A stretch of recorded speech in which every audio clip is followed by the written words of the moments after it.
આપ જોઈ રહ્યા છો વાત્સલ્યમ સમાચાર, હંમેશા સત્યની સંગાથે। આપ અમને યુટ્યુબ ચેનલ પર જોતા હોવ તો ચેનલને સબસ્ક્રાઇબ કરી બેલ આઇકોન દબાવો અને ફેસબુક પેજ ઉપર જોઈ રહ્યા હોય તો પેજને લાઇક કરો, કોમેન્ટ કરો અને સમાચારને શેર કરો। સમાચાર આપવા માટે સંપર્ક કરો 8732918183। નવસારી જિલ્લાના ખેરગામના રામજી મંદિર ખાતે દશેરા મેળામાં રાવણ દહનનો કાર્યક્રમ યોજાયો। ખેરગામના રામજી મંદિરના પટાગળમાં દર વર્ષની પરંપરા મુજબ દશેરા નિમિત્તે રામજી મંદિર ટ્રસ્ટ દ્વારા ભવ્ય મેળાનું આયોજન કરવામાં આવ્યું હોય છે। હજારો ભક્તોએ મંદિરના દર્શન સાથે મેળાનો લાભ લીધો હતો। આ પ્રસંગે કામદાર નેતા આર.સી. પટેલના હસ્તે રાવણના વિશાળ પુતળાનું દહન કરવામાં આવ્યું હતું। દહન પૂર્વ તેમણે ભગવાનની આરતી ઉતારી તેમજ રાવણ વધના કાર્યક્રમમાં ઉપસ્થિત ભક્તોના આનંદથી ઝૂમી ઉઠ્યા હતા। છેલ્લા ઘણા વર્ષોથી સતત આર.સી. પટેલ રાવણ દહનની પરંપરાને આગળ વધારી રહ્યા છે। આ આયોજન રામજી મંદિર ટ્રસ્ટના આગેવાન તથા યુવાનોના સહકારથી સફળ બન્યું। ગામના અનેક આગેવાનો આ પ્રસંગે હાજર રહ્યા હતા। આર.સી. પટેલે પોતાના સંબોધનમાં જણાવ્યું હતું કે બીજે ક્યાંક રાવણ બળે કે ન બળે, પરંતુ ખેરગામમાં સાચા અર્થમાં રાવણ દહન થાય છે। અનિષ્ટ ઉપર સત્યનો વિજય થવો જ તે દશેરાની સાચી પરંપરા છે અને ખેરગામની પ્રજાને હૃદયપૂર્વક નિભાવે છે। રિપોર્ટર દીપક પટેલ, ખેરગામ, વાત્સલ્યમ સમાચાર।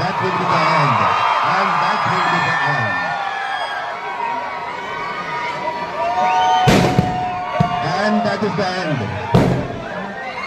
અંતિમ વખતે પોતાનું કામ કરી નાખ્યું છે। આપ સૌ ખૂબ ખૂબ આભાર, ખૂબ ખૂબ આભાર। Thank you very much, thank you lot. આપ સૌ આનંદથી રાવણ દહનને નિહાળો। આપ સૌનો આભાર, આભાર,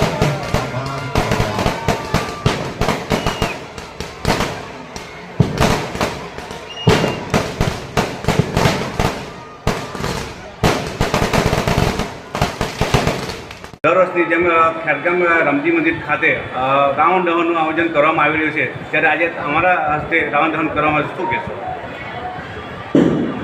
દર વર્ષે જે રાવણ દહનનો કાર્યક્રમ આ વિભાગની પ્રજા રાખે છે, એનાથી સમગ્ર વલસાડ અને નવસારી જિલ્લો નહીં પણ દક્ષિણ ગુજરાત ખૂબ ખુશ છે અને ખુશી જો લોકોની સમાધિ તેનું અંતિમ પરિણામ ખેરગામ આ રાવણ દહન છે। આજે ગુજરાતની અંદર દરેક જગ્યાએ રાવણ દહન થયું હશે, પણ મેં જે જોયું છું દરેક જગ્યાએ એમાં જે કે ખેરગામનું રાવણ દહન છે એ એક અનોખું રાવણ દહન છે। મને એમ લાગે છે કે બીજે તો રાવણ બળતો હશે કે નહીં, પણ ખેરગામનું રાવણ દહન સાચા અર્થમાં રાવણ દહન છે ને એ રાવણ બળે જ છે। એની ખુશી મને ખૂબ છે, કારણ એ અનિષ્ટ ઉપર સત્યનો વિજય છે અને તે ખેરગામની પ્રજા ખૂબ દિલથી કરે છે। એટલે ભલે મોડું કરે તો કંઈ નહીં, 2 મિનિટમાં ન સર્જે તો કંઈ થઈ જાય તો સર્કી જ જાય છે, એ જ આપણી સફળતા છે। અને આ આયોજન કરવા બદલ એના આયોજકો અને શાંતિ રાખવા એની જે પ્રજા છે એ પ્રજાને હું ખૂબ ખૂબ અભિનંદન આપું છું। અને આવતી લાઈફમાં આવતી જિંદગીમાં આ વિભાગના આયોજકો અને પ્રજા રાવણનું દહન કરીને પાપનો ભાર ઓછો કરે એવી અપેક્ષા રાખું છું। દર્શક મિત્રો, વાત્સલ્ય સમાચારમાં આપનું સ્વાગત છે। આજે ખેરગામ તાલુકાના ખેરગામમાં રામજી મંદિર ખાતે રાવણ દહનનું આયોજન કરવામાં આવ્યું હતું। રાવણ દહન એટલે સત્યની સામે જીત। સત્ય હંમેશા જીત થાય છે, પણ સત્યની જીત થાય છે એ દશેરામાં આપણે એ સમજાવવા માટે આવે છે। ત્યારે આજે રામજી મંદિર ખાતે ટ્રસ્ટી દ્વારા આપણે જાણીશું કે કેટલા વર્ષથી લોકો રાવણ દહન એ કરી રહ્યા છે।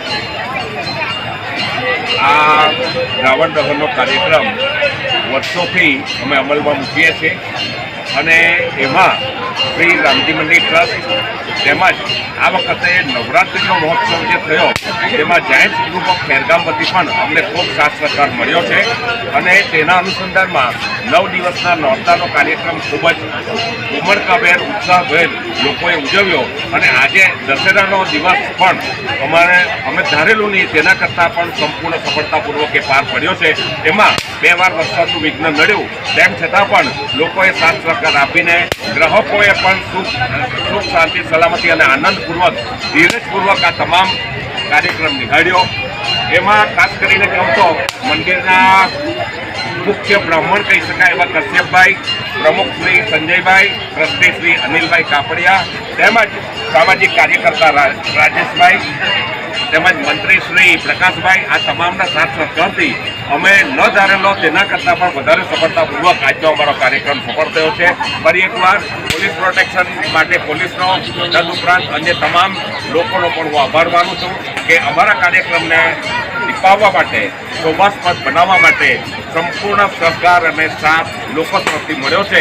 એવો વર્ષો સુધી મળતો જ રહેશે એવી ખાતરી સાથે વિનંતી છું. Thank you. વર્ષોથી આરસી પટેલ કામદાર નેતા દ્વારા રાવણ દહન કરવામાં આવ્યું છે અને રામજી મંદિર ટ્રસ્ટ દ્વારા બી બધાનો આભાર વ્યક્ત કરવામાં આવ્યો કે જેને જેમને અમે સપોર્ટ કર્યો છે એના માટે આભાર વ્યક્ત કર્યો છે. જોતા રહો વાત્સલ્ય સમાચાર.